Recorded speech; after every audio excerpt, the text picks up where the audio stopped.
Ռուսաստանցի պրոպագանդիստ Վլադիմիր Սոլովյովը հերթական անգամ ապուշություն է երկնել, այս անգամ ասելով, որ Ռուսաստանը պետք է Ուկրաինայի նման մի հատուկ ռազմական գործողություն էլ Հայաստանում իրականացնել։ Իհարկե Վլադիմիր Սոլովյովը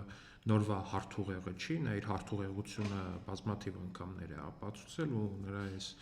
տխմարաբանությունը ու այս հռետորաբանությունը ընդհանրապես նորություն չի նաև նրա թշնամական վերաբերմունքը Հայաստանի Հանրապետության ու Հայաստանի անկախության նկատմամբ, բայց այդտեղ մի ուրիշ հետաքրքիր բան կա, բա ուր են մեր ընդդիմադիրները։ Ուր են մեր այն ընդդիմադիրները, որ ադրբեջանական մամուլում ինչ-որ մի Չ կլասի փորձագետի ազգուշ կամ թեկուզ հենց թշնամական, այո, բառակապակցությունից միանգամից տենց թուրն առնում ու ընկնում են իշխանությունների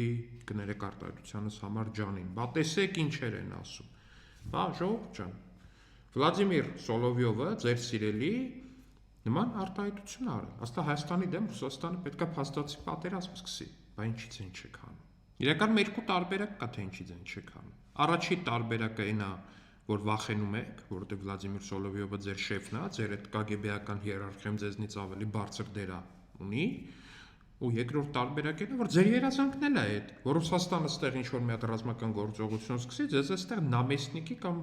բանի, գուբերնիայի գուբերնատորին ինչ-որ մի հատ կարգավիճակ տա։ Տենց չի։ Եթե տենց չի, ձեն հանեք։